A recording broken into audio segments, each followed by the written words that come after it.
the way I ran in and obviously let the ball go, and just speaking to the fitness coach and all that sort of thing with Victoria was just slowly, gradually building up, and I think Brisbane was a good chance to sort of let the ball go a little bit, and obviously in the last Shield game I tried to do that as well. So it's all a bit of a process, and obviously now we move from 4-day cricket into 2020 cricket, and obviously the process will continue, and obviously just trying to do all I can to have success with Brisbane.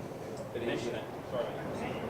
mentioned that the batting lineup in the last couple of seasons, the Heats batting lineup has been a really feared one with the Bash brothers, Joe Burns, who wants to be a Bash brother, Max Bryant now coming in. You coming here, is there a sense among the bowling unit that you want a little bit of the limelight as well? You guys want to sort of start taking some of the credit for the Heat if they have success? I don't know. I think obviously the batters, it's a batter's game, isn't it? T20, so they're always going to take the limelight. But I suppose obviously as a bowling group, you just want to try and work together. I've obviously got a world-class spinner in Mujeeb who is going to bring a lot to the table, and I think as we've seen over the years that spinners are a really key part of every team. And you look at Adelaide last year with Khan and pretty much won the tournament for them. So look, obviously working with a world-class spinner and obviously some really good young fast bowlers. It's pretty exciting, and I think if we can gel as a group and obviously batters do their thing, I think we've got a pretty strong lineup. If everyone's clicking at the right time. Someone like Brendan McCullum, something you can learn a bit from his experience on the international circuit. Yeah, definitely. I was lucky enough, or not lucky enough, to bowl to him in my first over. I think in Test cricket he put me in for 16 at the Gabba. So I thought it was going to be hard work from there. But he's a fantastic player, and I know I managed to play against him in his last Test match where I think he got 160 or something like that as well, and smacked him all around Hadley Park at Christchurch. So he's a fantastic player to play against and now with. Hopefully he can continue his form that he's had for a number of years, and he's a pretty exciting player to play with. So looking forward to that. Do you think you can get to 150 plus again, or do you become a different sort of bowler? I don't know. I suppose naturally I might be able to. I suppose in the shorter formats of the game, I think my strength is probably my pace, so I'll be obviously trying to look to bowl with pace and that sort of thing. And obviously with the change ups and all that sort of thing, I think the way the batters play now, they're exceptional. They've got all the shots, and a lot of times the pace or fast bowling doesn't really worry the batters too much. So I think you have to be able to be adaptable and at times look to bowl with pace and aggression on that good length, and obviously change it up and not be predictable. I think it's a big thing in 2020 cricket. Try and think one step in front of the batters is probably the way to go. But as we've seen over a number of years, the batters are really well equipped nowadays. They've got all the shots, so it makes it tougher for the bowlers.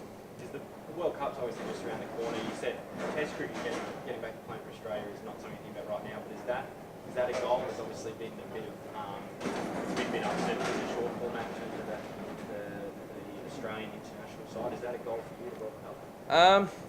I wouldn't say a goal. I think it's obviously just my goal is just to play cricket at any level at the moment. I think the big thing is not to worry about that. I think you just play cricket, have fun, enjoy it. If success comes your way and that happens, then it happens. But I think sometimes we can get too far ahead of thinking playing for Australia and all that sort of thing, and not really worry about the job in hand. And my job is to play for Brisbane and play well. So I think a lot of the time, there's a lot of speculation about players and this and playing for Australia, and I think people lose focus on what they're supposed to be doing and what the job at hand is. And for me, it's BBL, playing cricket for Brisbane and trying to play well for them and contribute in a way I can. Yeah.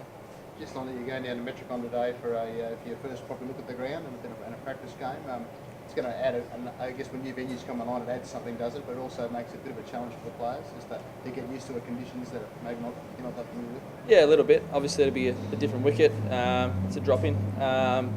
So yeah, it's going to be a different wicket and something that might take a couple of sessions to get used to. But I suppose now I think the players are pretty well equipped with dealing with that sort of thing, and whatever comes away, it's a lovely place, the Gold Coast, and I'm sure all the boys are looking forward to getting down there. And it's always good to have new venues and that pop up, because it's always exciting. First time for everything's really exciting, so we're looking forward to that.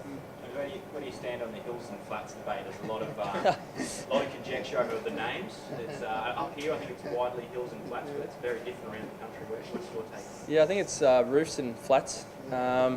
And I think someone had some theory that if the bat had a bit of a bow in it or something like that, it always landed on the flat side. So I think Glenn Maxwell was testing it out in the change rooms the other day, and he said if it's got a bow in it, the bat, that it always lands on the flats. And I think after I think it was going pretty well for about 5 tosses of the bat, and then it landed on the roof. So that soon went out the window.